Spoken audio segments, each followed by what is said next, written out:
ladies, kembali lagi ke program Ladies Talk Kumparan Woman. Kali ini kita akan ngebahas seputar kesehatan mental karena di 10 Oktober itu diperingati sebagai Hari Kesehatan Mental Sedunia. Nah, untuk itu kita udah kedatangan dua narasumber kita, ada Mbak Dece dan ada Mbak Sylvia. Oke, aku langsung bahas ke topiknya aja ya. Mbak Dece sama Mbak Sylvia tuh menekuni dua bidang yang berbeda kan. Boleh diceritain gak sih kayak backgroundnya atau awalnya gimana journey-nya sehingga bisa sampai menjalani profesi itu saat ini gitu. Mungkin bisa Mbak Sylvia dulu cerita. Bisa. Sebenarnya sebelumnya saya backgroundnya di property, real estate ya. Dan maksudnya I never thought about moving or because I love property. Tapi sempat ada waktunya saya pernah miscarriage dan juga saya sempat sakit. Jadi pas lagi ngecek ke dokter ya kan ternyata mereka bilang autoimmunnya APS, antiphospholipid syndrome, dan itu membuat saya miscarriage. Nah mungkin udah ke dokter di Jakarta, di Singapura, di Malaysia dan yang lain-lain, tapi tetap saya ternyata harus berobat lah ya, suntik tiap hari, makan obat dan yang lain-lain. Nah menurut saya kayaknya hidup seperti itu nggak bener ya. Jadi makanya saya berikan diri saya waktu untuk oke deh, saya decide, saya terjun deh di holistic way aja ya, yang mungkin siapa tahu tanpa obat ya kan, dengan memproses emosi kita bisa lebih sehat lagi. Saya berikan diri saya 6 bulan dan waktu itu saya strict banget terhadap diri saya. Ternyata ya kan pas lagi bulan kelima, pas lagi saya tes darah ya kan, setelah melewati semuanya tuh ya kan harus jaga makan ya kan, terus habis itu saya juga meditasi, saya belajar proses emosi, ternyata autoimun saya turun. Terus habis itu di bulan ke-6 ternyata bisa hamil tanpa harus IVF di rumah sakit. Itulah mungkin sesuatu ya, pengalaman saya pribadi yang membuat saya melek juga, karena ternyata tanpa obat-obatan itu bisa membantu diri saya.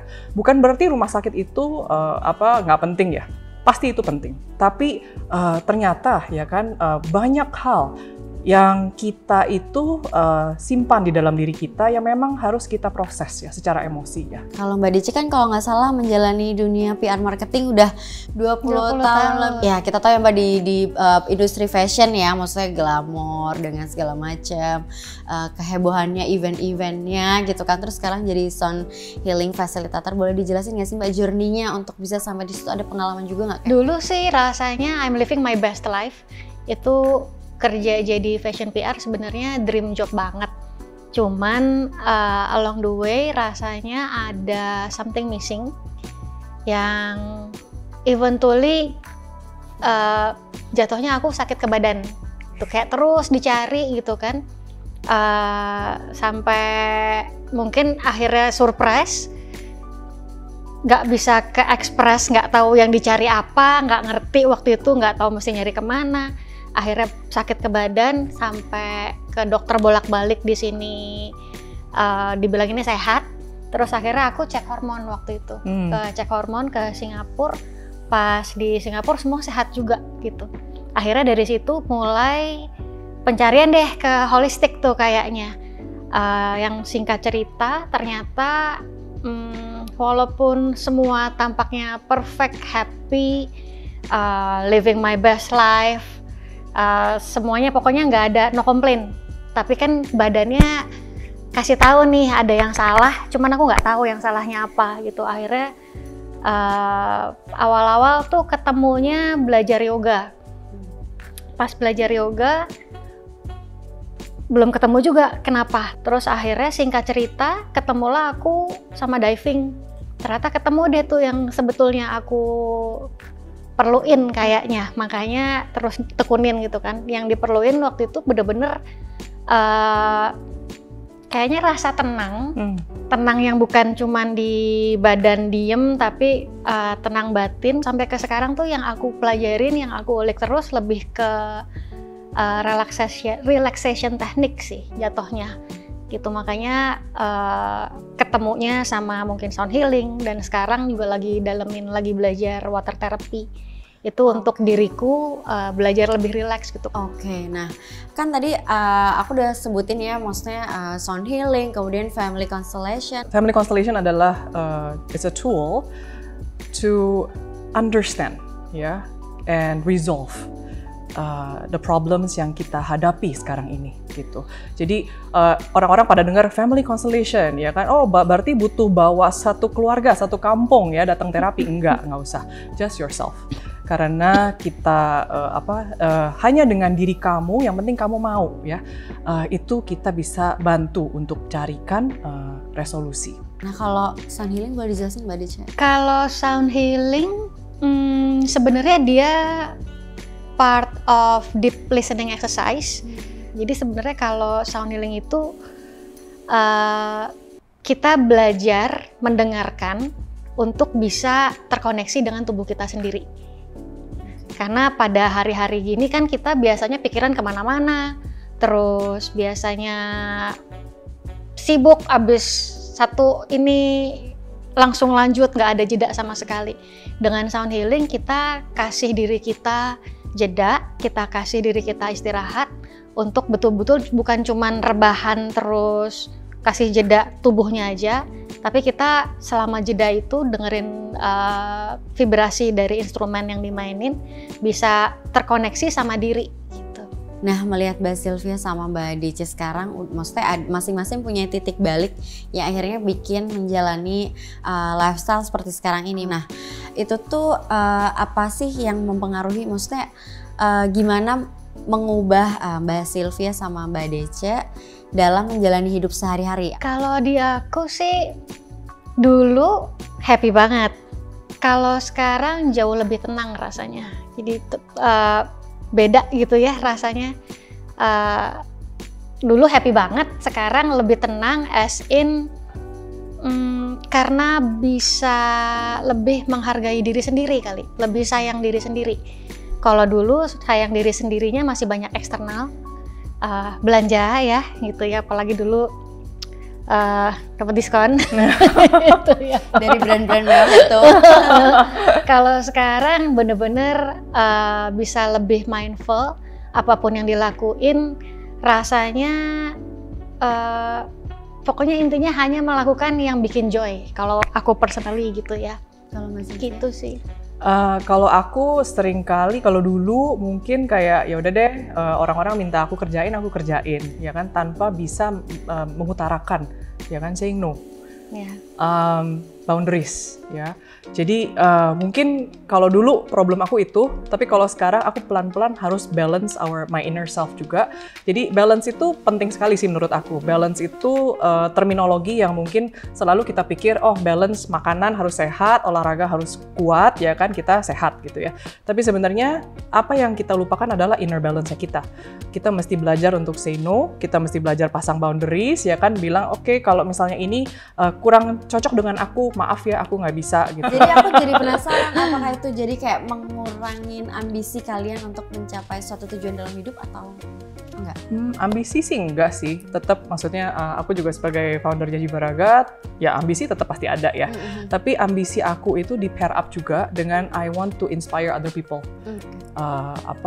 Kalau misalnya ya kan, padahal aku tuh hanya menerapkan semua itu ke diri aku sendiri, dan ternyata seiring waktu lumayan ya, aku bisa merasa lebih enak, lebih more peaceful, ya kan, dan lebih tenang gitu ya. Nah, kenapa enggak orang lain juga, kalau misalnya mereka bisa melakukan hal yang sama, why not gitu. Aku malah hilang kayaknya ambisi ya.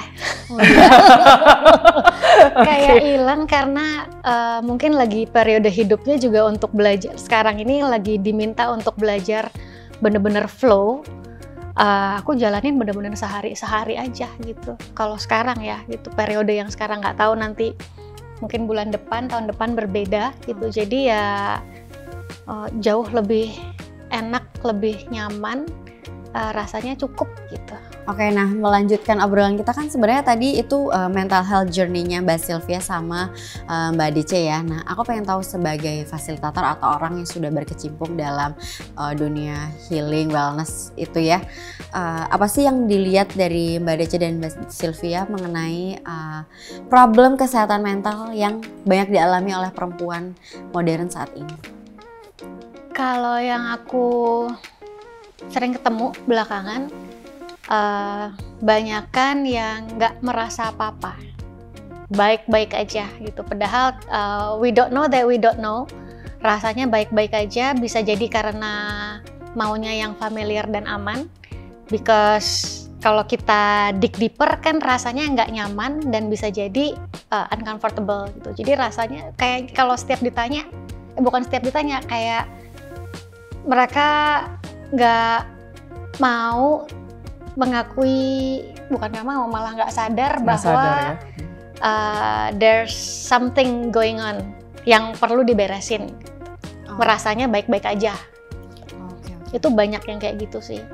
Mungkin kalau sebagai women memang banyak sekali, aku setuju banget sama Mbak Dice, banyak sekali yang nggak menyadarkan mereka itu mungkin feeling-feeling mereka itu mereka timbun semua karena mereka itu harus menjadi good girl. Yang zaman sekarang yang lagi memang di sosmed itu kan good girl syndrome, mereka itu harus menjadi perfeksionis ya kan, nggak boleh salah ya kan, ya udah di situ aja. Dan kalau misalnya mereka itu mengutarakan ya kan, oh aku feel sad, aku feel apa gitu, wah itu mereka itu judge themselves very harshly.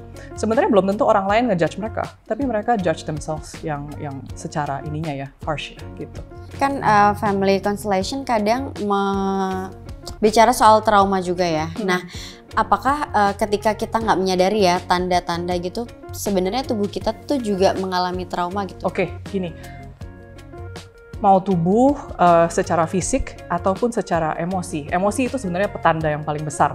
Ya kan, kalau misalnya kita terus-terusan merasakan sesuatu yang sama, ya kan, misalnya merasa alone, loneliness, anger, ya kan, atau mungkin kita merasa kenapa ya kok aku kalau sama cowok ini selalu diselingkuhin misalnya, something is off ya kok, tapi apa gitu sebenarnya, ya kan, dari bukan hanya dari badan tapi juga dari pengalaman kita.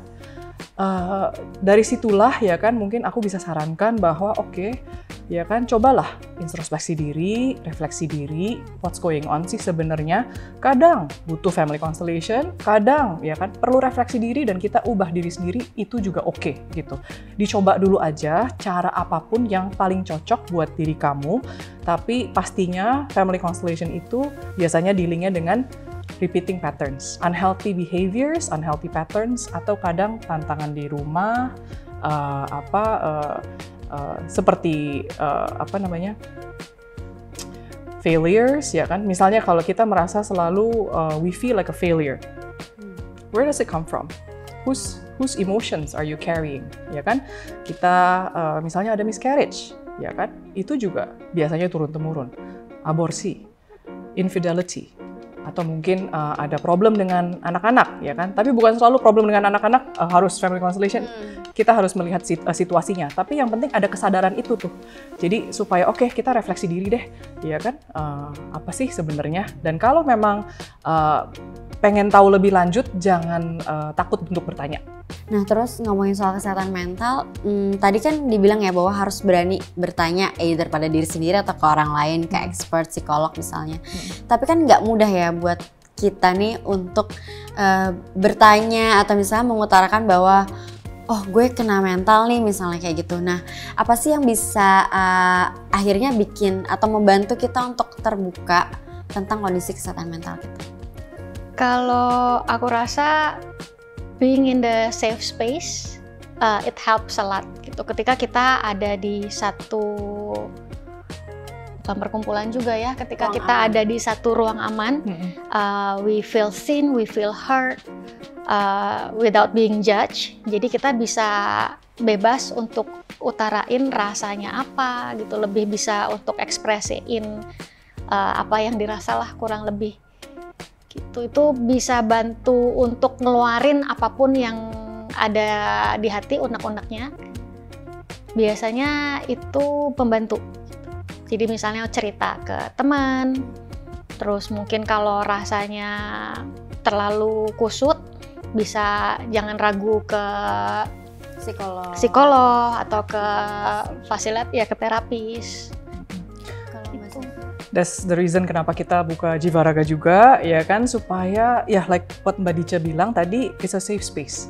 Jadi orang-orang kalau mau datang untuk yoga bisa, untuk meditasi bisa, ya kan, untuk holistic therapy pun, ya kan, kita pun kerjasama dengan berbagai macam fasilitator, ya, yang lain-lain yang memang expertnya beda-beda, ya. Jadi memang kalau misalnya kita ada di dalam safe space itu, kita pasti akan lebih bisa merasa nyaman untuk bisa bercerita. Dan berceritalah yang memang kita harus mempunyai keberanian untuk bercerita, dan kalau misalnya kita mengharapkan orang lain untuk berubah demi kita dan yang lain-lain, ya udah pasti agak susah ya gitu.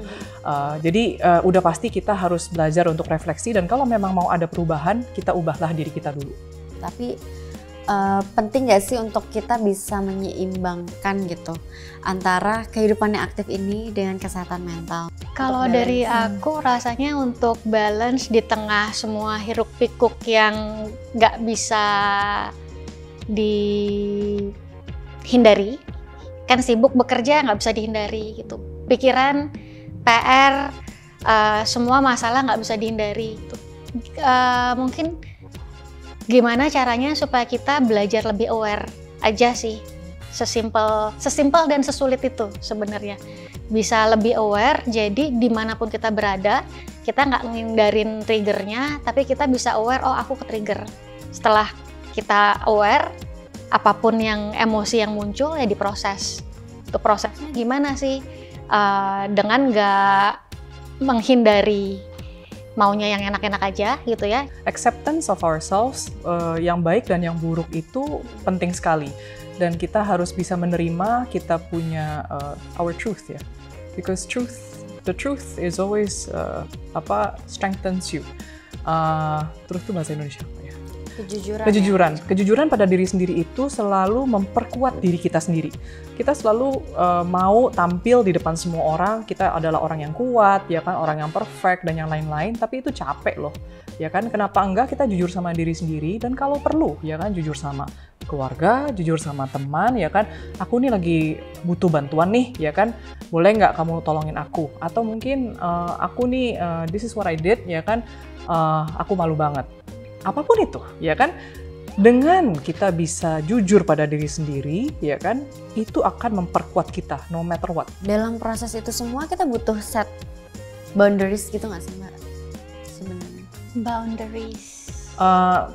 Zaman sekarang sih perlu ya, apalagi ya digital detox itu nomor satu lah, ya kan. Kita memang hidup di dunia ini.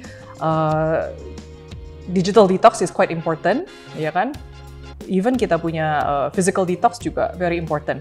Setelah kita detox, mau detox digital atau physical detox, baru kita bisa mikirnya lebih jernih lagi. Berarti setuju ya boundaries itu? Kalau dari aku, boundaries setiap orang kan beda-beda, tergantung sama mungkin ya kisah hidupnya beda, cara didikan orang tua di rumah beda, terus cara kita di kantor, kita mau boundaries cuman bos atau mungkin tuntutan pekerjaan yang bikin kita terus-terusan nggak bisa punya boundaries juga beda-beda. Jadi mungkin selain boundaries yang ditarik lebih dulu, lebih awalnya mungkin kenali diri kali ya. Ketika kita kenali diri, kita bisa tahu boundariesnya gitu. Oke, berarti memang intinya adalah tadi ya, kayak aware dengan kondisi kita, kemudian kenali, baru nanti bisa ketahuan tuh ya satu-satu problemnya apa, yang kamu alami apa. Ya, tapi biasanya. Gimana kalau orang bingung, kayak tadi mungkinnya kita sempat ngobrol, gimana kalau orang nggak tahu arahnya tuh harus kemana? Apakah aku harus family constellation, apakah aku harus sound healing, atau aku cukup ke psikolog aja tanpa melakukan holistic or something? Mungkin be open to growth ya. Dimulai dulu. Iya, dimulai dulu, karena banyak orang yang tahu bermasalah tapi diem aja gitu, karena ketika dia mau berubah berubah itu kan growth ya. Ya, benar. Ketika dia nggak mau berubah, karena berubah tuh kan nggak nyaman kan. Benar, tidak nyaman. Iya, tidak nyaman banget. Benar, ya kan? Kadang itu involve kita juga harus benar-benar feel, ya kan, our pain.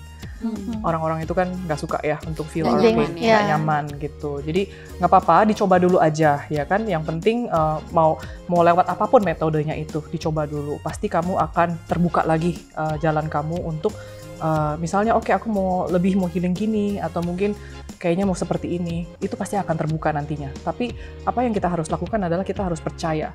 Ya kan, percaya pada diri sendiri, percaya pada feeling sendiri, dan percaya bahwa jalannya pasti akan terus-terusan dibuka. Gitu sih. Ternyata ada poin-poin, titik-titik di mana kita tuh merasa nggak happy, bahkan tubuh kita sakit, dan tadi juga sampai mungkin kesibukan menyebabkan terjadinya autoimun dan segala macam. Dan ternyata ketika dibalikin lagi, kuncinya adalah awareness akan kesehatan mental kita sendiri ya, sama mengenali diri sendiri. Nah, untuk menutup Ladies Talk kita kali ini, boleh nggak sih Mbak dikasih tips menjaga kesehatan mental di tengah hiruk pikuknya media sosial, pekerjaan yang padat, menjalani multiperan dan lain-lainnya? Sebenarnya di dunia ini nggak ada yang salah dan nggak ada yang benar, ya kan? Everything is just for you to learn and grow at your own pace, ya. So you don't have to worry, ya kan? Yang penting you listen to your heart and you just move forward, keep moving forward, dan belajar untuk take action, ya. Take action, ya kan? Artinya apa, ya kan? Sekecil mungkin juga nggak apa-apa. Let's say you talk about it, talk about your feelings, ya kan? You ask for help, atau you just call your friend. Itu, ya. That is taking action. Setelah you take those actions, the road will open for you. Kalau dari aku, tipsnya jangan lupa ambil jeda untuk diri sendiri. Itu aja sih. Simple tapi penting banget. Jangan lupa ambil jeda. Ambil jeda guys. Ambil jeda guys. Tarik nafas guys. Keep moving forward. Keep going. Yeah. Dari aku mungkin be open to growth. Karena benar-benar it takes courage to journey this inner world. Yang betul-betul kita jalanin, kita proses tanpa validasi dari eksternal, tanpa surprise dari diri sendiri ya, tanpa surprise. Bener. Gitu sih. It takes courage ya. Ya, it takes courage. Nggak menutupi semua yang terjadi dalam diri ini. Benar sih. Dengarkanlah, listen to your heart. Ya kan, mungkin orang lain merasa bahwa it's not right. Tapi if your heart says the otherwise, ya kan, you just listen to it. Ya kan, because your heart knows your truth, and that's what makes you feel good at the end of the day. Thank you Mbak Sylvia, Mbak Deca.